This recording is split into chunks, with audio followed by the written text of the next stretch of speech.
नमस्कार मित्रों, माँ वांगल क्लासेस आप सभी प्यारे मित्रों का हार्दिक स्वागत करता है, अभिनंदन करता है। मित्रों, हम साइंस के अंदर कोशिका टॉपिक पढ़ रहे थे और आज हमारी कोशिका का पार्ट 2 अर्थात दूसरी कक्षा आपके इस चैनल के माध्यम से प्रोवाइड अभी करवाई जा रही है।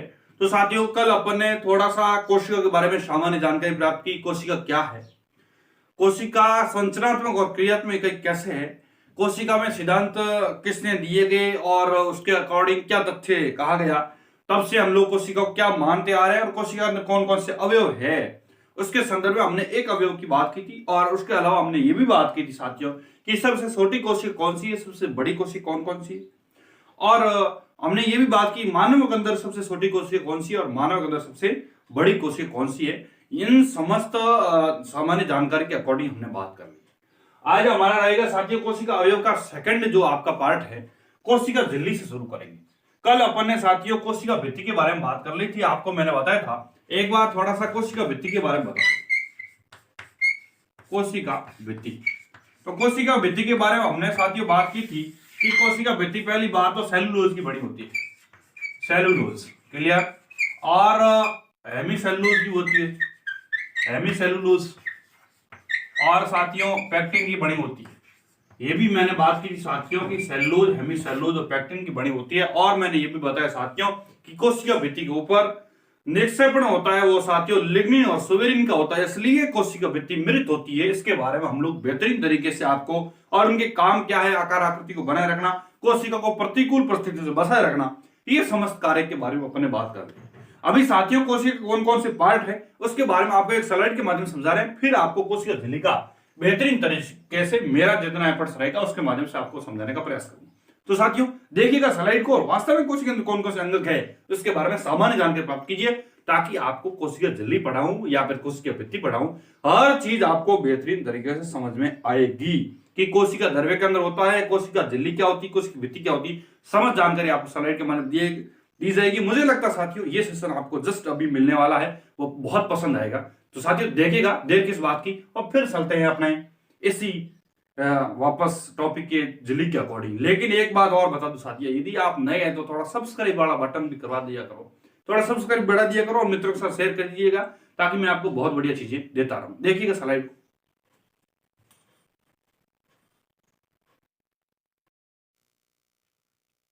चलिए मित्रों, जो आपको स्क्रीन पे आपको साथियों चित्र दिखाई दे रहा है, ये आपका प्लांट सेल और एनिमल सेल का है। अब पहली बात तो मैं आपको बता दूं, ये आपको जो अब मैंने बड़ा करके बताया, ये है आपका कह सकते हैं कि एनिमल सेल या जंतु कोशिका क्षेत्र है। और जो आपको ये चित्र दिखाई दे रहा है साथियों, ये प्लांट सेल का है। अब जो प्लांट सेल के अंदर खास बात ये साथियों, मैं पहले आपको प्लांट सेल से शुरू करूंगा, क्योंकि कल मैंने बताया था कोशिका भित्ति क्या होती है। तो बहुत अच्छी बात ये है प्यारे मित्रों कि जो आपको ये चित्र दिखाई दे रहा है, इसके अंदर आपको दिखाई दे रहा होगा, तो जो ये ऊपर वाला भाग दिखाई दे रहा है, मैं आपको यहाँ पर एक कलर से आपको बताने का प्रयास करूंगा। ये वाला भाग आपको दिखाई दे रहा है, ये पादप की कोशिका भित्ति है।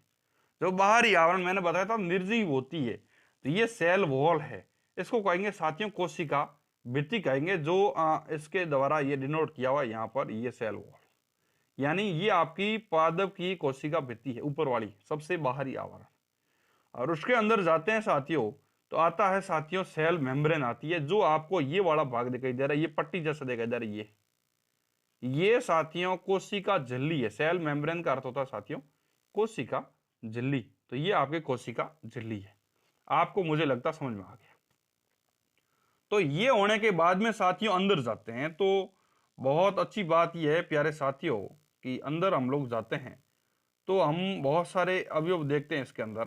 ये प्लांट सेल है, तो इसके बारे में थोड़ा सा अपन देखते हैं। तो और क्या होता है, और होता है कि इसके अंदर साथियों एक अंतर्प्रदेश जालिका होती है। ये अंतर्प्रदेश जालिका है, आपको चित्र के माध्यम से बता दो, इधर वाली अंतर्प्रदेश जालिका दो प्रकार की होती है साथियों। एक तो होती है चिकनी और एक होती है साथियों कह सकते हैं कि खुरदरी। ये जो आपको ऊपर वाली ये वाली दिखाई दे रही है, ये वाली भाग में आपको दिखाई दे रहा होगा जो मैं बता रहा हूं। तो ये जो भाग आपको दिखाई दे रहा साथियों, ये तो है आपका जो इसके ऊपर दाने जैसे आकार दिखाई दे रहा है, इसको कहेंगे साथियों खुरदरी अंतर्प्रदेश जालिका। क्या कहेंगे? खुरदरी अंदर जालिका। क्यों कहेंगे? क्योंकि इसके ऊपर राइबोसोम पाए जाते हैं। अब देखो, राइबोसोम प्रोटीन का काम करते हैं, उसके बारे में डिटेल से बात कर लेंगे, लेकिन बात यह है कि ये है साथियों खुरदरी। और जो नीचे वाली दिखाई दे रही है ये वाली, इसको ये वाली मतलब कहने का उद्देश्य ये है कि मैं बात करने का प्रयास करूं इतने तक, वो पास में माइटोकॉन्ड्रिया है, ठीक है। तो ये वाली जो दिखाई दे रही है इसको कहेंगे साथियों चिकनी।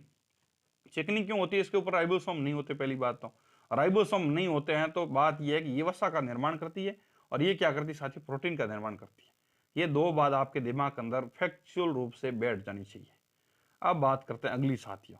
अगली बात यह है साथियों कि जो आपको ये चित्र दिखाई दे रहा है साथियों, ये है साथियों माइटोकॉन्ड्रिया का। किसका चित्र है? माइटोकॉन्ड्रिया का चित्र है। क्लियर? और जो आपको ये दिखाई दे रहा है ये साथियों राइबोसोम है। आपके समझ में आ रहा हो? ये राइबोसोम है।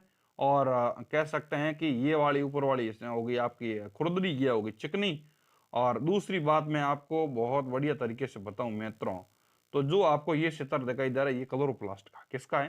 क्लोरोप्लास्ट का। और अगली बात ये है कि जो आपको कोशिका अंदर ये दिखाई दे रहा है ये कोशिका द्रव्य है। देखो, ये साइटोप्लाज्म, झिल्ली के अंदर जो ये वाला भाग पूरा पूरा, ये पूरा पूरा कह सकते हैं इसके अंदर, मतलब जो कोशिका अवयव है, लेकिन जो आपको मैं पूरा पूरा ऐसे करने का उद्देश्य ये है कि जितनी पूरी जगह के अंदर जब कोशिका जो न्यूक्लियस है उसके अंदर अलग बात करेंगे, लेकिन ये कोशिका अंदर होता है एक रस भरा होता है, इसको बोलेंगे कोशिका द्रव्य। और जो आपको ये चित्र दिखाई दे रहा साथियों ये लाइसोसोम है। इसको आत्मघाती थैली करते हैं, थैली कहते हैं। और इसके पीछे क्या रीजन है और क्या काम करता है उसके बारे में बात करने वाले हैं जस्ट ही। और ये है साथियों पादप कोशिका की बात हो रही है, ये वैक्यूल है। मतलब कह सकते हैं कि इसके अंदर रिक्तिका पाई जाती है। पादप कोशिका बड़ी होती है तो स्टोरेज का काम करती है, और अन्य कोई रीजन इसका कोई कार्य है तो इसके बारे में जस्ट बात करने वाले हैं। और अगली बात ये है मित्रों कि बहुत बढ़िया बताता हूँ आपको बात, तो जो आपको ये आपको चित्र दिखाई दे रहा है, जो आपको मैं बता दूं साथियों कि जो आपको ये चित्र दिखाई दे रहा है साथियों, ये आपका गोल्जी बॉडी का है। ये चित्र किसका है? गोल्जी बॉडी का चित्र है। क्लियर?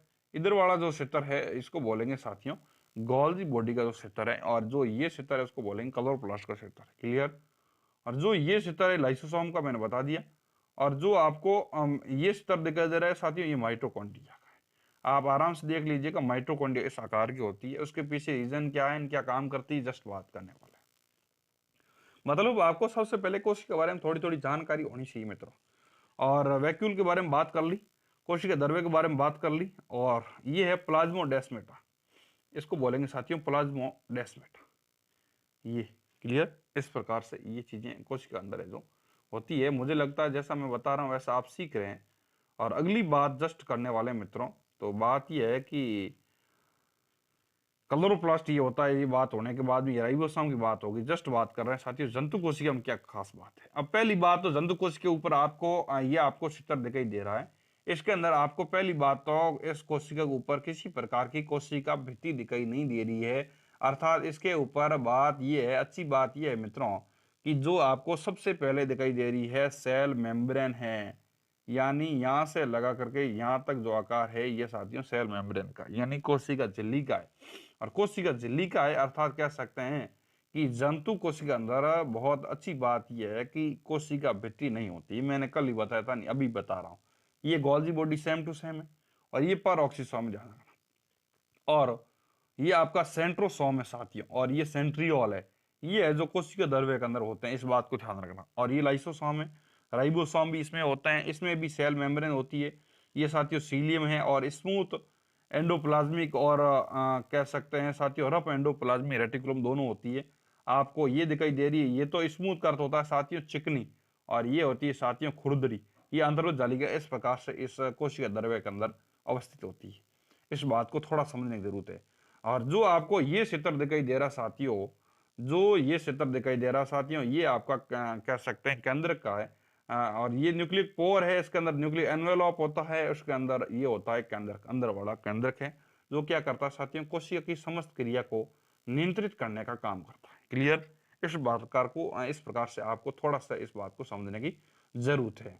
तो इस प्रकार से मुझे लगता है प्यारे मित्रों को अब मैं जब ये कंसेप्ट पढ़ाऊंगा तो आपको बेहतरीन ढंग समझ में आएगा।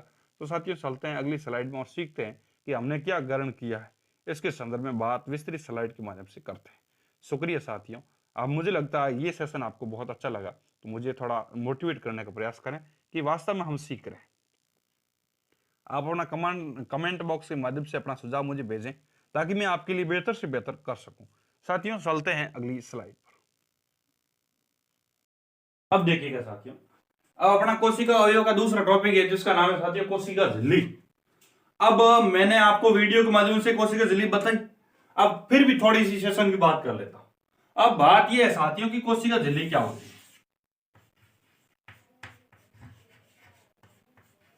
कोशिका झिल्ली अर्थात मैंने आपको वीडियो के माध्यम से बताया था, जो कोशिका भित्ति के अंदर, भित्ति से थोड़ा सा अंदर जाते हैं तो एक ऐसा मैंने आपको आवरण बताया था, वह मतलब जो कोशिका अंगों के चारों तरफ रहती है आवरण, वह आवरण जो कोशिका अंगों के चारों तरफ है। और छेनात्मक एक झिल्ली, एक ऐसी झिल्ली जो छेनात्मक है, मतलब जो आवश्यक पदार्थ है उनको ही अंदर आने देती है, अनावश्यक पदार्थों को अंदर आने नहीं देती है। ये होती है कोशिका झिल्ली, जो कोशिका अंगों के चारों तरफ होती है, कोशिका भित्ति के अंदर होती है। मतलब पादप कोशिका हम देखें तो, यदि जंतु कोशिका हम देखें तो जंतु कोशिका अंदर कोशिका भित्ति होती ही नहीं है, तो कोशिका झिल्ली होती है ऑलरेडी। ओनली कोशिका झिल्ली होती है किसके अंदर, जंतु कोशिका अंदर, क्योंकि कोशिका भित्ति नहीं होती है। तो आपके दिमाग के अंदर बैठ गया कि कोशिका झिल्ली, तो आपके समझ में आ गया कोशिका झिल्ली कहां होती है, ये क्या करती है। पहली बात तो यह है साथियों कि ये इसकी मोटाई होती है 75 से 105 एंगस्ट्रॉम तक। और बात यह है कि अलग अलग वैज्ञानिकों ने अलग अलग नाम दिया इसको। एक कोशिका झिल्ली से रिलेटेड मॉडल दिया गया था जिसको बोलेंगे साथियों सिंगर निकोलसन का मॉडल, जिसको तरल मोजेक मॉडल बोलते हैं, वो दिया था। यदि आपको प्रश्न पूछे कि कोशिका कला के लिए, कोशिका झिल्ली के लिए तरल मोजेक मॉडल किसने दिया, सिंगर और निकोलसन दिया। और यदि आपको प्रश्न पूछे कि कोशिका झिल्ली को कोशिका कला किसने कहा, तो आपके लिए बहुत बड़ा प्रश्न है। तो कला से क से कलान का से क्रैमर याद कर लो। तो एक बहुत बढ़िया याद कर लो कि क्रैमर और नेगेली, क्रैमर और नेगेली, क्रैमर और नेगेली ने क्या कहा साथियों, कोशिका झिल्ली के लिए कोशिका कला शब्द का प्रयोग किया। लेकिन कोशिका झिल्ली को प्लाज्मा झिल्ली कहने का काम साथियों एक और वैज्ञानिक आते हैं जिसका नाम है साथियों पलाव। प से पलाव, प से प्लाज्मा, ऐसे याद करो, पलाव। क्लियर। यानी पलाव ने कोशिका झिल्ली को लिए कह सकते हैं कि प्लाज्मा, कोशिका झिल्ली को प्लाज्मा झिल्ली का है, और क्रैमर और नेगिल ने कोशिका झिल्ली को कोशिका कला का। इस बात को थोड़ा समझने की जरूरत है। अर्थात मैं आपको बहुत अच्छी तरीके से बताऊं तो क्रैमर और नेगिल ने कोशिका झिल्ली को कोशिका कला का, लेकिन पलाव ने प्लाज्मा झिल्ली का है किसको, कोशिका झिल्ली को। ये बात आपके दिमाग में बैठ गई। और ये प्रोटीन और फास्फोलिपिड की बनी होती है, इस बात को भी थोड़ा ध्यान रखना। जो कोशिका झिल्ली है ये प्रोटीन और फास्फोलिपिड की बनी होती है, इसके बारे में थोड़ा सा आपको सोचने की जरूरत है। तो ये है जो आपके दिमाग के अंदर थोड़ा सा बिठा दे। अब फैक्ट की तरफ ध्यान देते हैं। तो बात यह है कि मैंने फैक्ट लिखा है कि कोशिका झिल्ली होती क्या और काम क्या करती है, उसके बारे में जस्ट बात करने वाले हैं। तो बात यह साथियों, कोशिका झिल्ली है जंतु और पादप कोशिका दोनों में जीव द्रव्य के चारों, मैंने बताया था कोशिका में उसके चारों तरफ होता है उसके। और बात यह है कि कोशिका अंदर जीव द्रव्य होता है, तो जीव द्रव्य के चारों ओर आवरण पाया जाता है जिसको बोलेंगे साथियों कोशिका झिल्ली, जिसे क्रैमर और नेगिली ने कोशिका कला कहा है। वैज्ञानिक थे जिसका नाम था क्रैमर, एक था नेगिली, उसने है जो क्या कहा साथियों, मैंने कहा था क से क्रैमर, क से कोशिका कला, ऐसे याद करो। ये है कोशिका कला और ये है साथियों क्रैमर। ये अपने दिमाग के अंदर बैठना चाहिए कि क्रैमर और नेगिली ने क्या कहा, तो आपके दिमाग के अंदर बैठ जाना चाहिए क्रैमर और नेगिली ने कोशिका कला कहा। और खास बात यह है कि पलाव ने इसको साथियों प्लाज्मा झिल्ली कहा है। ये पलाव है, इसने है जो कोशिका को प्लाज्मा झिल्ली कहा, ये भी दिमाग के अंदर बिठा था पलाव ने। और बहुत मैंने अच्छी तरीके से बात को बताया, ये इंपॉर्टेंट है। ऐसा प्रश्न पूछ ले कि कोशिका झिल्ली किसकी बनी होती है, तो आपका उत्तर रहेगा साथियों प्रोटीन और फास्फोलिपिड। तो ये प्रोटीन और फास्फोलिपिड की बनी होती है कोशिका झिल्ली, जिसको क्रैमर और नेगिली ने कोशिका कला कहा, लेकिन पलाव ने इसको प्लाज्मा झिल्ली कहा। और कोशिका झिल्ली के लिए सिंगर निकोलसन का मॉडल, जिसको बोलेंगे तरल मोजेक मॉडल, सिंगर निकोलसन के द्वारा दिया गया। और इसका काम क्या है, इसके बारे में थोड़ी सी बात करते हैं। और मैंने बताई थी मोटाई आपको 75 से 105 एंगस्ट्रॉम के बीच में होती है कोशिका झिल्ली, जो कोशिका भित्ति के अंदर जस्ट और जीव दुनिया की शर्म होती है, आपके दिमाग में बैठ गया। तो बात यह है साथियों कि इसका पहला काम है कोशिका के अंदर या बाहर आने जाने वाले विभिन्न पदार्थों को परिवहन करना। मतलब जो जरूरी आवश्यक पदार्थ है उसको अंदर आने देती है और बाहर भी जाने देती है। इसका कारण मैंने कहा था कि चयनात्मक झिल्ली है। मतलब जो आवश्यक पदार्थ है उसको अंदर आने देती है और आवश्यक पदार्थों को बाहर जाने देती है। ये चीजें करने का काम, ये समस्त क्रियाओं को करने का काम कोशिका झिल्ली के द्वारा किया जाता है। तो ये बात आपके समझ में आ गई होगी। अगली बात यह है साथियों कि कोशिका को निश्चित आकार, अब देखिएगा मनुष्य के अंदर आकार कौन देगा? आपके दिमाग के अंदर प्रश्न बैठ सकता है और ये प्रश्न बैठना स्वाभाविक है कि जो आपका कोशिका है उसका झिल्ली है वो क्या करती है साथियों, ये क्या करती है कि अपने आकार देने का काम करती है कोशिका झिल्ली। मनुष्य के अंदर वृद्धि होती नहीं, इसलिए अपना आकार निर्धारण करने का काम कोशिका झिल्ली के द्वारा किया जाता है। तो इस बात को भी अपने नोट डाउन सोचने की जरूरत है। और कोशिका अंग जितने हैं उसकी चारों तरफ होती है, कोशिका अंगों की सुरक्षा करती है, अर्थात कोशिका अंगों की सुरक्षा करने का काम भी कोशिका झिल्ली के द्वारा किया जाता है। ये भी आपके लिए बहुत अच्छा क्वेश्चन बढ़ सकता है। और कोशिका को प्रतिकूल परिस्थितियों में बसाने का काम भी कोशिका झिल्ली के द्वारा किया जाता है। जिस प्रकार से हमने बात की पादप कोशिका अंदर कोशिका भित्ति प्रतिकूल परिस्थिति बसाने का काम करती है, इसी प्रकार से कोशिका झिल्ली भी कोशिका को प्रतिकूल परिस्थितियों से बचाने का काम करती है। ये है साथियों कोशिका झिल्ली। आप चाहते हैं तो लिख दीजिएगा, आप चाहते हैं तो स्क्रीनशॉट ले लीजिएगा। चलते हैं साथियों अगले अवयव की तरफ। इसको थोड़ा सा उबाऊ लगे तो सोचना पड़ेगा, समझना पड़ेगा, तभी अब को समझ में आएगा। साथियों चलते हैं, तो लीजिएगा स्क्रीनशॉट, 2 सेकंड का वक्त है और चलते हैं साथियों अगली स्लाइड पर। अब साथियों अगली स्लाइड है कोशिका झिल्ली की, अपन ने बात कर ली, उससे पहले वाले वीडियो में भित्ति की बात कर ली। अब भी बात कर लेते हैं साथियों अंतर्प्रदेश जालिका की। जैसे ये साथियों कोशिका आपको दिखाई दे रहा होगा, ये कोशिका ये इसका केंद्रक है और इसके अलावा जो अनियमित आकार की ऐसी संरचना पाई जाती है इस कोशिका के अंदर, इस प्रकार की संरचनाएं पाई जाती है। ठीक है, मतलब मैं ऐसा बना रहा हूं, बाकी अनियमित आकार की होती है, ये इस प्रकार की होती है। ठीक है, इसका आकार नियमित नहीं, अनियमित आकार, अनियमित आकार की जैसे ये केंद्रक है और ये आपकी कोशिका झिल्ली है। इसको कहेंगे साथियों झिल्ली, क्योंकि मैंने बात कर ली, अभी मैं आपको समझा सकता हूं कि ये है झिल्ली और ये है आपका केंद्रक। इसके बीच में जो अनियमित आकार की है जो संरचनाएं पाई जाती है इसको बोलेंगे साथियों कोशिका, कह सकते हैं सॉरी क्या कहेंगे, अंतर्प्रदेश जालिका कहेंगे। ये है केंद्रक। क्लियर? और मैं ऐसे बनाने का उद्देश्य ये है कि मैं आपको वीडियो के मध्य समझा चुका हूं। अनियमित मतलब कोशिका कह सकते हैं कि अंतर्प्रदेश जालिका होती क्या, ये मैं बात कर चुका। तो उसमें हमने देखा था कि कुछ जगह तो दाने थे और कुछ जगह दाना नहीं थे। जहां पर इसके ऊपर दाना है, जैसे ये है ना, ये इसके ऊपर मैं दाने खोल लेता हूं, इसके ऊपर दाने हैं, इसके ऊपर दाने नहीं। जिसके ऊपर दाने हैं, दाने को बोलेंगे साथियों राइबोसोम। क्लियर? अब राइबोसोम क्या काम करते हैं इसके बारे में बात कर लेंगे जस्ट जब कोशिका अवयव होएगा तब। लेकिन पहले अपन कहां खड़े हैं, अंतर्प्रदेश जालिका तक ही पहुंचे, राइबोसोम अंदर जाने बाकी है, तो राइबोसोम भी आ जाएगा। मतलब हम बाहर से अंदर की तरफ जाने का प्रयास कर रहे हैं। हमने कोशिका भित्ति बात की, उसके बाद कोशिका झिल्ली आई, झिल्ली वाला भी सेम टू सेम बात कर ली। फॉस्फोलिपिड, तरल, मोजेक, मॉडल, क्रैमर ने, कोशिका कलान, प्लोव ने प्लाज्मा झिल्ली बात कर ली और क्या फंक्शन है, क्या कार्य है, उसके बारे में बात कर ली। उसके बाद अंतर्प्रदेश जालिका, ये केंद्रक और झिल्ली के बीच में अंतर्प्रदेश जालिका। लेकिन बात यह है साथियों इसकी खोज किसने की? अंतर्प्रदेश की जालिका की खोज पॉटर के द्वारा की गई। ये इंपॉर्टेंट है, इस बात को थोड़ा ध्यान रखना। इसकी खोज करता है जिसका नाम है साथियों पॉटर। पॉटर ने खोज की, अंतर्प्रदेश जालिका की खोज किसने की? पॉटर ने की। लेकिन दूसरी बात यह है कि ये 2 प्रकार की होती है। 2 प्रकार की होती है, तो 2 प्रकार की होती है, वह कौन कौन से प्रकार है? जस्ट मैंने उस वीडियो के माध्यम से जब स्लाइड बताई थी जिसके बारे में पूरा फोटो एकदम विस्तृत आपको सही ढंग से समझ में आ रहा था, उस वक्त भी बताया था, लेकिन अभी भी बता रहा। ये 2 प्रकार है साथियों। एक जगह तो ये प्रकार है जिसके ऊपर दाने हैं, अर्थात ये भाग खुरदरा है, और ये भाग है साथियों चिकना है। अर्थात 2 प्रकार की होती है, एक तो होती है चिकनी और एक होती है साथियों खुरदरी। अब खुरदरी के ऊपर क्या होता है कि खुरदरी अंतर्प्रदेश जालिका है, इसके ऊपर तो है राइबोसोम। अब सॉरी मित्रों, तो ये जो खुरदरी अंतर्प्रदेश जालिका है इसके ऊपर तो राइबोसोम पाए जाते हैं। राइबोसोम क्या करते हैं? प्रोटीन बनाते हैं। आपको जब राइबोसोम पढ़ा तो समझ आ जाएगा। लेकिन बात यह है कि राइबोसोम पाया जाता है, इसका मतलब खुरदरी पर राइबोसोम पाए जाएंगे। राइबोसोम प्रोटीन बनाते हैं, अर्थात खुरदरी अंतर्पद जालिका प्रोटीन का निर्माण करती है, ऐसे कह सकते हैं।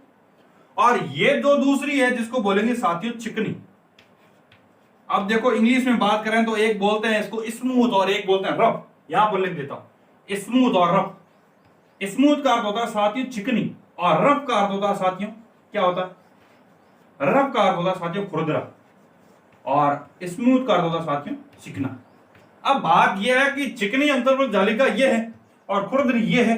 खुरदरी के ऊपर खुरदरी होने का रीजन क्या है? उसके ऊपर क्या है? राइबोसोम है। राइबोसोम क्या करते हैं? प्रोटीन बनाते हैं। इसलिए क्या कहेंगे साथियों कि खुरदरी अंतर्पद जालिका प्रोटीन बनाती है, लेकिन ये चिकनी अंतर्पद जालिका है ये वसा का निर्माण करती है। किसका निर्माण करती है? वसा का। तो आपके दिमाग के अंदर ये दोनों कंसेप्ट बैठ गए। मुझे लगता है चाहे आर्ट्स वर्ग का हो चाहे साइंस का हो, सभी साथियों को समझ में आ गया कि वास्तव में है क्या। सोच लिया अंतर्पद जालिका हमने बात कर ली। हम सबसे पहले कोशिका, ये आपकी झिल्ली, अंदर जाएंगे तब केंद्रक, केंद्रक और झिल्ली के बीच में कौन? अंतर्पद जालिका। दो प्रकार की, खुरदरी और चिकनी।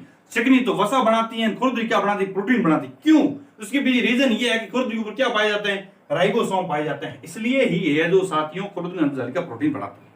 ये बात समझ में आ गई। अब बहुत बढ़िया तरीके से थोड़ी स्लाइड की वजह से बात कर लूं, लेकिन इंपॉर्टेंट बात यह है इस अंतर्पद जालिका को कोशिका का कंकाल कहा जाता है। और जो क्या करती है? कोशिका को विषैले प्रभाव से बसाने का काम कौन करती है? ये अंतर्पद जालिका कोशिका को, जो भी कोशिका के ऊपर विषैले प्रभाव है उसको बचाने का काम अंतर्पद जालिका के द्वारा किया जाता है, जिसको डिटॉक्सिफिकेशन या पराविषीकरण कहते हैं। और खास बात यह है इसी कारण से इसको कोशिका का कंकाल कहा जाता है। यह है अंतर्पद जालिका। मुझे लगता है सही आर्ट्स का हो सही साइंस का हो, प्रत्येक साथी का कंसेप्ट तैयार है। अब देखते हैं इसके बारे में जानकारी। अब बात यह मित्रों, अंतर्पद जालिका के बारे में मैंने लिखा है कि कोशिका झिल्ली व केंद्रक के मध्य अनियमित झिल्ली युक्त संरचना, अर्थात अनियमित झिल्ली युक्त संरचना मैंने बात कर ली। झिल्ली युक्त संरचना क्या है? अंतर्पद जालिका है। ये दो प्रकार की होती है, एक होती है साथियों चिकनी और एक होती है खुरदरी। क्लियर? और चिकनी होती है, इसके ऊपर राइबोसोम नहीं पाए जाते हैं, वसा का संश्लेषण करती है। चाहे संश्लेषण कहें या फिर निर्माण कहें, दोनों एक शब्द। विज्ञान की भाषा में हम लोग विज्ञान पढ़ रहे हैं तो हमें संश्लेषण शब्द हमारे लिए बहुत एप्रोप्रिएट रहेगा। इसलिए मैंने लिखा है कि चिकनी अंतर्पद जालिका राइबोसोम, इसके ऊपर राइबोसोम नहीं पाए जाते हैं, वसा का निर्माण करती है, वसा का संश्लेषण करती है। उसी प्रकार साथियों खुरदरी अंतर्पद जालिका है, इस पर राइबोसोम पाए जाते हैं, जो क्या करते हैं मित्रों? प्रोटीन निर्माण का काम करते हैं। और अगली बात कर रहे हैं कार्य की, प्रोटीन और वसा का निर्माण करती है। कारण क्या है कि जो आपका चिकनी है तो वो क्या बनाएगी? वसा बनाएंगे, वसा का निर्माण हो गया। तो खुरदरी है वो क्या करेंगे साथियों? प्रोटीन बनाएंगे। प्रोटीन और वसा का निर्माण कौन करती है? कौन करती है? अंतर्पद जालिका का काम हो गया। पहली बात प्रोटीन और वसा का निर्माण करना। दूसरी बात यह है कि कोशिका का कंकाल कहलाती है, मैंने बात कर ली। और क्योंकि वो विषैले प्रभाव से बसाती है, और कोशिका को विषैले प्रभाव से बसाती है, जिसके कारण से इसको पराविषीकरण या फिर डिटॉक्सिफिकेशन कहते हैं। और ये है बात कोशिका झिल्ली अंतर्पद जालिका के बारे में। तो मुझे लगता है प्यारे साथी का, हर विद्यार्थी का ये कंसेप्ट एकदम तैयार है। अंतर्पद जालिका के कैसे प्रश्न आ जाए एकदम फटाक से उत्तर करके आ जाएंगे और एकदम परफेक्ट करेंगे। पूछे कुछ भी, एकदम आप लोग मजबूत रहेंगे। तभी आज का कंपटीशन आपको निकलना है, इसका मतलब आपको खुद को मजबूत होना पड़ेगा। आपका कंसेप्ट एकदम ऐसा फैक्ट बना दीजिए, कोई भी गलत होना ही नहीं चाहिए। तभी आपका कंसेप्ट रूप से यदि आप मजबूत है तो आप एग्जाम के लिए आप बेहतरीन साबित होंगे और आपका चयन निश्चित होगा। इसलिए चलते साथियों अगली स्लाइड में देख लीजिएगा, स्क्रीनशॉट लेना लीजिएगा। नोट्स वर्किंग पैटर्न चल रहे हैं तो भी मेरे साथ नोट बना लीजिए। दोनों फैक्ट आपके ऊपर डिपेंड है, आप क्या करते हैं। साथियों 2 सेकंड में वक्त है, देख लीजिएगा। चलिए साथियों अगली स्लाइड है अपनी गोल्जी काय की। किसकी साथियों? गोल्जी काय की। अब बात यह है कि गोल्जी काय होता क्या है। वैसे मैंने गोल्जी काय के बारे में बात कर ली, थोड़ा सा मैंने बताया ये है कि जैसे ये केंद्रक है, ये गोल्जी काय है। गोल्जी काय को सबसे पहले किस में देखा गया, ये प्रश्न है। तो सबसे पहले उल्लू की तंत्रिका कोशिका के अंदर गोल्जी काय को देखा। क्लियर? उल्लू की तंत्रिका कोशिका के अंदर सबसे पहले गोल्जी काय को देखा गया। लेकिन दूसरी बात यह है कि गोल्जी काय 3 संरचना से मिलकर बना होता है। 3 संरचना कौन कौन सी है? सिस्टर्नी, वेसिकल्स और ट्यूब्यूल्स। 3 संरचना है। सिस्टर्नी को अपन इंग्लिश के अंदर बात करें बहुत अच्छी तरीके से तो इंग्लिश के अंदर सिस्टर्नी है, लेकिन हिंदी के अंदर कुंडिका बोलते हैं इसको। और वेसिकल्स को बोलते हैं साथियों पुट्टिकाएं, और नलिकाओं को बोलते हैं ट्यूब्यूल्स। ये आपको सेटअप दिखाई दे रहा है। सिस्टर्नी, वेसिकल्स और ट्यूब्यूल्स से मिलकर है जो बना होता है। सिस्टर्नी, वेसिकल्स और ट्यूबुल से ये गोल्जी काई का निर्माण होता है। क्लियर। दूसरी बात यह है कि गोल्जी काई काम क्या करता है आपको, और उससे बताने से पहले थोड़ा बता देता हूं कि गोल्जी काई के अंदर यदि आपको प्रश्न पूछे कि निर्माणकारी तल कौन सा होता है और परिपक्वन तल कौन कौन सा, जैसे मैच्योरेशन कोई भी जैसे सिक्रेशन करेगा, ये प्रोटीन अवस्था का सिक्रेशन करेगा, तो इनका परिपक्वन कहां होगा और निर्माण कहां होगा, अलग अलग तरीके से आपको याद करना पड़ेगा। तो ये भाग है ना, जो ये वाला भाग, जैसे आपको ये दिखाई दे रहा है वैसे आपको पता होगा जो उभरा हुआ भाग होता है उसको उत्तल भाग बोलते हैं। इसलिए ये जो भाग उभरा हुआ दिखाई दे रहा है इसको बोलेंगे साथियों उत्तल तल। उत्तल तल को साथियों सिस फेस कहा जाता है और इसको है जो निर्माणकारी तल भी कह सकते हैं। यदि आपके अंदर कंफ्यूजन बैठेगा अवतल तल परिपक्वन तल है या फिर उत्तल तल परिपक्वन, ऐसा कंफ्यूजन बैठे तो याद कर लो ऊनी।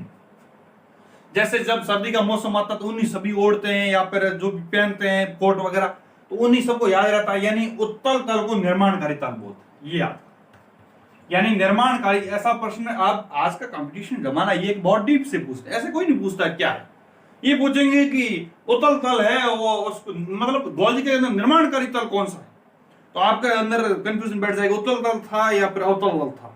तो आपके अंदर ये थोड़ा सा प्रत्युत रूप से आप मजबूत रहे कि उत्तल तल को हम लोग क्या कहेंगे, निर्माणकारी तल कहेंगे। जो अवतल तल है साथियों उसको परिपक्वन तल कहेंगे।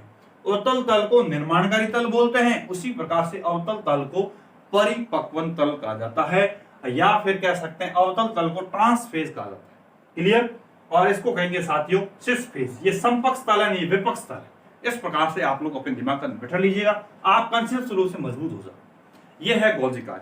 गोल्जी काई काम क्या करता है, लाइसोसोम और पेरोक्सिसोम का निर्माण करता है। ये इंपॉर्टेंट प्रश्न है, किसी प्रतियोगी परीक्षा के अंदर पूछा हुआ है कि लाइसोसोम और पेरोक्सिसोम का निर्माण कहां होता है, तो गोल्जी काई में होता है। क्योंकि कौन करता है, तो गोल्जी काई करता है। आप इसके अंदर फ्लेक्सिबल रूप से मजबूत रहना। प्रश्न एग्जाम आज का समय कोई छोटे प्रश्न नहीं पूछते हैं, बहुत डीप से और ठोस समझ के पूछते हैं कि वास्तव में जो तैयारी करने वाला अभ्यर्थी है उसके दिमाग के अंदर वास्तव में कितना डीप लेवल तक सोच सकता है। तो यदि आपको प्रश्न पूछे कि लाइसोसोम और पेरोक्सिसोम का निर्माण कौन करता है, तो लाइसोसोम करता है। अर्थात लाइसोसोम और पेरोक्सिसोम का निर्माण करने का काम लाइसोसोम करता है।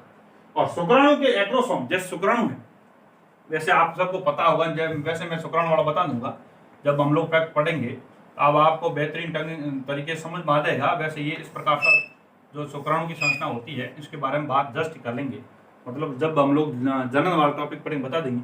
तो ये शुक्राणु के जो एग्रोसोम का निर्माण है ना, ये है जो गोल्जी काई के द्वारा किया जाता है। एक तो पूंछ भाग है, एक एग्रोसोम टोपीनुमा भाग वगैरह वगैरह अपने हिसाब से थोड़ा जब मैं उस क्षेत्र में आऊंगा तब बता दूंगा। लेकिन बात ये है, आप अपने दिमाग के अंदर बैठा लीजिएगा कि शुक्राणु की एग्रोसोम भाग का निर्माण है जो गोल्जी काई के द्वारा किया जाता है। और ये प्रश्न प्रतियोगी परीक्षा लगभग सेकंड ग्रेड में पूछा गया, इसलिए इसको थोड़ा मजबूत रखें कि शुक्राणु के ये प्रश्न पूछेगा ना कंपटीशन वाले, तो ये पूछेंगे शुक्राणु के एग्रोसोम का निर्माण कौन करता है, तो आपको उत्तर रहेगा गोल्जी काई करता है। तो और लाइसोसोम और पेरोक्सिसोम का निर्माण कौन करता है, आपको उत्तर रहेगा गोल्जी काई करता है। और प्रोटीन और वसा का संचय कहां होता है, मतलब स्टोरेज कहां होता है, इंपॉर्टेंट प्रश्न। प्रोटीन और वसा का स्टोरेज भी गोल्जी काई करता है, लेकिन प्रोटीन और लिपोप्रोटीन का सिक्रेशन या श्रवण भी गोल्जी काई के द्वारा किया जाता है। इसलिए बाकी याद रहे कि नहीं रहे, लेकिन जो इनके कार्य है ये बहुत इंपॉर्टेंट है, इसलिए अपने आप को फ्लेक्सिबल रूप से मजबूत रखें। इसलिए साथियों मुझे लगता है आप सभी साथियों को याद हो जाएगा। पादप कोशिका के अंदर इसको डिक्टियोसोम कहा जाता है। थोड़ा सा इसके बारे में बात करते हैं, क्या लिखा। बात यह है कि कैमिलो गोल्जी ने उल्लू की तंत्रिका कोशिका में देखा। पहली बात खोज किसने की, ये अपने दिमाग में मजबूत बिठा लो कि गोल्जी काई की खोज की कैमिलो गोल्जी ने। किसमें की, उल्लू में की, उल्लू की तंत्रिका कोशिका में की। गोल्जी काई की खोज उल्लू की तंत्रिका कोशिका में की कैमिलो गोल्जी के द्वारा। पादप कोशिका के अंदर गोल्जी काई को डिक्टियोसोम कहते हैं। ये भी आपके अंदर दिमाग के अंदर बिठा लें। 3 प्रकार की संरचनाओं से बनता है। कोंडिकाएं, जिसको सिस्टर नहीं, ऐसे याद नहीं है, सिस्टर नहीं, वेसिकल ट्यूब्यूल्स याद कर लो। तो कोंडिकाएं, पुट्टिकाएं और आपका नलिकाएं 3 प्रकार की संरचनाओं से मिलकर बना होता है। और मैंने बता दिया इसका एक तल है उत्तल तल, जिसको निर्माणकारी तल बोलते हैं, अवतल तल है जिसको परिपक्वन तल बोलते हैं। इस प्रकार से अपने आप देख ले, सिस फेज, ट्रांसफेज याद करो। और दूसरी बात है लाइसोसोम पेरोक्सिसोम निर्माण करता है। और तीसरी बात यह है कि प्रोटीन और वसा का स्टोरेज करता है, शुक्राणु के एक्रोसोम का निर्माण करता है। ये बहुत इंपॉर्टेंट है, इसलिए ये फैक्ट अपने आप को मजबूत तरीके से याद कर लीजिएगा। ये एग्जाम के लिए बहुत इंपॉर्टेंट है।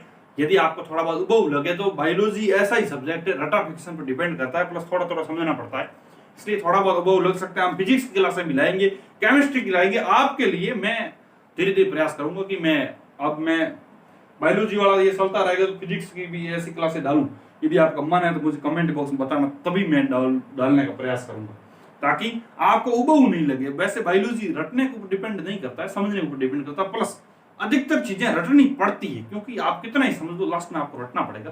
तो कुछ चीजें आपको उबाऊ लग सकती है, इसलिए अपने आप को मजबूत रखें और इस प्रकार से अपने आप को परखने का प्रयास करें वास्तव में चीजें है क्या, गोल्जी का कहाँ है, उत्तल तत्व कौन सा है, अवतल तत्व कौन सा, ट्रांसफेज कौन सा, सिस फेज कौन सा है, लाइसोसोम परऑक्सोम निर्माण कौन करता है, एक्रोसोम का निर्माण कौन, काफी चीजें आपके कंसेप्ट रूप से आप मजबूत हो रहे हैं। तो निश्चित रहिएगा, लीजिएगा स्क्रीनशॉट। चलते साथियों अगली स्लाइड। अब देखिएगा साथियों, अगली स्लाइड में मैंने कोशिका अवयव लिखा जिसका नाम लाइसोसोम। मैंने आपको बताया था कि लाइसोसोम निर्माण कौन करता है, जस्ट बताया था, आपके दिमाग के अंदर आ गया होगा कि लाइसोसोम मतलब वही लाइसोसोम जिसका निर्माण लाइसोसोम करता है, वही क्या करता है, शुक्राणु के एक्रोसोम का निर्माण करता है। मतलब किसकी बात हो रही है, गोल्जी बॉडी की बात हो रही है, उल्लू की तंत्रिका कोशिका देखने वाला कैमिलो गोल्जी, जिसने गोल्जिकाई की खोज की, और उसने ये भी बताया कि है जो साथियों गोल्जिकाई के द्वारा लाइसोसोम का निर्माण होता है। लाइसोसोम करता क्या है, पहली बात तो खोज किसने की, तो लाइसोसोम की खोज करता है साथियों डी ड्यूवे। यहां पर लिख रहा हूं लाइसोसोम, लाइसोसोम। तो पहली बात ये है कि लाइसोसोम की खोज करता है डी ड्यूवे। आपको यहां पर दिखाई दे रहा है, ये याद कर लेना बस, यहां नहीं लिखो तो सेम टू सेम चीज। दूसरी बात ये है कि इंपॉर्टेंट बात ये वेरी इंपॉर्टेंट जो लिख रहा हूं कि लाइसोसोम एकल झिल्ली से परिबद्ध कोशिकांग है। ये बहुत इंपॉर्टेंट है, एकल झिल्ली से परिबद्ध कोशिकांग कौन सा है, तो आपका उत्तर रहेगा लाइसोसोम। तो लाइसोसोम है वह एकल झिल्ली से परिबद्ध कोशिकांग है। इसके अंदर 50 लगभग 50 प्रकार के जल अपघटनी एंजाइम पाए जाते हैं, यानी जो क्या करते हैं, अपघटन का काम करते हैं। इस बात को थोड़ा सा, किसका अपघटन काम करते हैं, तो आपको समझने की जरूरत है। मैंने ये बात की कि एकल झिल्ली से परिबद्ध कोशिकांग लाइसोसोम, जिसमें लगभग 50 प्रकार के जल अपघटनी एंजाइम पाए जाते हैं, जो शर्करा, वसा, प्रोटीन, न्यूक्लिक अम्ल का पाचन करते हैं। और इन एंजाइम में संपूर्ण कोशिका के पाचन करने की क्षमता होती है। मतलब कहने का उद्देश्य यह है साथियों कि लाइसोसोम एकल झिल्ली से परिबद्ध कोशिकांग है, जिसकी खोज डी ड्यूवे के द्वारा की जाती है, जिसके अंदर लाइसोसोम, वैसी बात, पहली बात लाइसोसोम निर्माण कौन करता है, गोल्जिका, याद हो गया, गोल्जिका लाइसोसोम निर्माण करता है। लाइसोसोम की खोज की डी ड्यूवे ने, और ड्यूवे ने कहा कि एकल झिल्ली से परिबद्ध कोशिका है। दूसरी बात यह कि इसके अंदर जल अपघटन एंजाइम पाए जाते हैं लगभग 50 प्रकार के, जो शर्करा, प्रोटीन, वसा और न्यूक्लिक अम्ल क्या करते हैं, पाचन करते हैं। और खास बात यह है कि इन एंजाइम के अंदर पूरी कोशिका के पाचन, मतलब इन एंजाइमों के द्वारा संपूर्ण कोशिका का पाचन करने की क्षमता होती है। इसलिए साथियों लाइसोसोम को आत्मघाती थैली जो कहा जाता है, इस बात को अपने दिमाग के अंदर बिठा लेना। यदि आपको प्रश्न पूछे कि आत्मघाती थैली किसे कहते हैं, तो ये इंपॉर्टेंट बात है, लाइसोसोम को आत्मघाती थैली कहते हैं क्योंकि इसके अंदर लगभग 50 प्रकार के साथियों जल अपघटनी एंजाइम पाए जाते हैं। ये इंपॉर्टेंट चीज है, लाइसोसोम में 50 प्रकार के जल अपघटनी एंजाइम पाए जाते हैं, जो शर्करा, वसा, प्रोटीन, न्यूक्लिक अम्ल का पाचन करते हैं। इन एंजाइम के अंदर संपूर्ण कोशिका के पाचन करने की क्षमता होती है, यानी इन एंजाइम जो 50 प्रकार के जल अपघटनी एंजाइम हैं, उसके द्वारा पूरी कोशिका का पाचन करने की क्षमता होती है, इतनी क्षमता होती है, इसलिए इनको आत्मघाती थैली कहते हैं। यानी कभी कभार ये है जो अपनी कोशिकाओं की खाना स्टार्ट कर देता है, भक्षण करना स्टार्ट करता है, विज्ञान की भाषा में बात करें भक्षण कर देता है। इसलिए मतलब कहने का उद्देश्य ये है कि ये चीजें जल अपघटन एंजाइम वगैरह पाए जाते हैं और पूरी कोशिका का पाचन भी कर लेने की क्षमता होती है, इस कारण से इनको आत्मघाती थैली बोलते हैं। बाकी इनके वर्क वगैरह बाकी अपन बात करते हैं। तो काम क्या है, मृत और क्षतिग्रस्त कोशिका अंगों का अपघटन करना। बहुत अच्छी तरीके से मैंने आपको बात बताने का प्रयास किया है कि ये साथियों कोशिकांगों लिखा है तो मैंने गलत लिखा है, कोशिकाओं लिखना था, क्योंकि जो वैसी कोशिकाएं जो मृत है, जो क्षतिग्रस्त कोशिका हो गई है, उन कोशिका का क्या करेंगे साथियों, ये अपघटन करेगा, तोड़ेगा और या फिर खा भी लेगा, आत्मघाती थैली। तो ये है जो काम करने का काम लाइसोसोम के द्वारा किया जाता है। तो मुझे लगता है मेरे साथियों को समझ में आ रहा है। थोड़ा उबाऊ लग सकता है, आर्ट्स वाले स्टूडेंट है, थोड़ा बहुत ज्यादा उबाऊ लगेगा, साइंस वालों को भी अब डीप जा रहा हूं तो धीरे धीरे सोचना पड़ेगा। थोड़ा सोचे कि कोशिका भित्ति ऐसे याद करना, सेलुलोज, हेमीसेलुलोज, पैक्टिन, निर्जीव, बस दर्द, इतनी बात नॉर्मल बात की थी। उसका काम यही है, प्रतिकूल परिस्थिति में बसान आकार आकृति बनाए रखना। पादप कोशिका में पाई जाती है। जंतु में आ गई तो प्लाज्मा झिल्ली आ गई, पलव वाली प्लाज्मा झिल्ली, करे मारने का कोशिका कलान, सिंगर निकोल्सन, तरल मोजेक मॉडल दिया। बस इतना ही बात की थी। फॉस्फोलिपिड प्रोटीन, बस इसकी बनी होती 75 105 एंजिस्ट्रॉन। ये मैंने बात की, जस्ट इसके अलावा बात की नहीं। उसके बाद अंदर में जाली के कोशिका कंकाल, दो प्रकार की खुरदरी और चिकनी। चिकनी मतलब वसा का निर्माण करती है, खुरदरी मतलब प्रोटीन का निर्माण करती है। खुरदरी होने के पीछे रीजन ये है, उसको राइबोसोम पाए जाते हैं, प्रोटीन का निर्माण करते हैं। और अपन ने बात की थी साथियों, इसके अलावा मैंने बात की थी गोल्जी गाय की, चौथा ये पांचवा। गोल्जी गाय मैंने बात कर ली कि 3 भागों में बटा होता है। गोल्जी गाय कैमिल गोल्जी उल्लू की तंत्री कोशिका देखा, सिस्टम वेसिकल ट्यूबुल्स में बटा होता है। उत्तल तल है उन्नी, याद हो गया आपको। उत्तल तल निर्माण कर तल, अवतल तल, पार तल जिसको परिपूर्ण तल बोलते हैं। चिस स्पेस, ट्रांसपेस के बारे में बात अपने कर ली। और ये सिस्टम फेज, वो बिछोड़ा मैंने सिस्टम फेज बात की थी। और उसके अलावा मैंने बात की थी जो लाइसोसोम परऑक्सीजोम निर्माण करता है।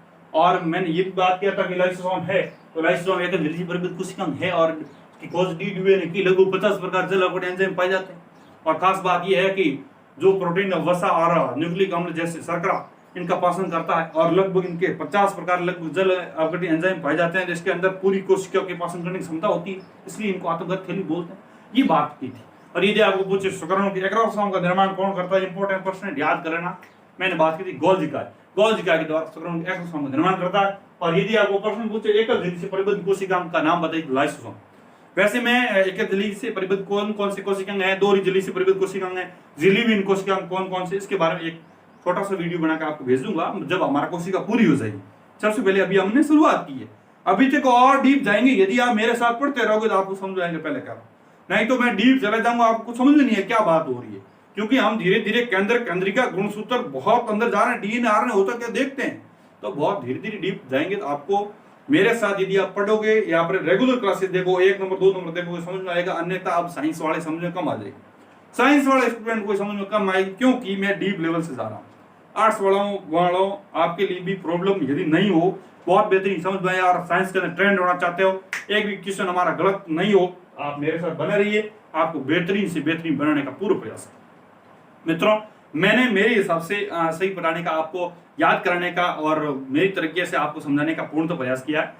और इसलिए थोड़ा सा आप निवेदन मेरा स्वीकार करें, आप थोड़ा सा सब्सक्राइबर वाला आपका, यदि आप नए हैं तो सब्सक्राइब बटन दबा दो, और यदि नए नहीं हैं, मेरे सदस्य है तो अपने मित्रों के साथ शेयर करके एक थोड़ा सा भाई का निवेदन स्वीकार कर लो, सब्सक्राइब बढ़ा दो। मैं आपके लिए इतना कर सकता हूं, आप थोड़ा सा निवेदन मेरा स्वीकार करें, आपके लिए मैं इसी तरीके से काम करता रहूंगा। मिलते हैं साथियों अगले वीडियो के साथ, तब तक के लिए राम राम, जय हिंद साथियों।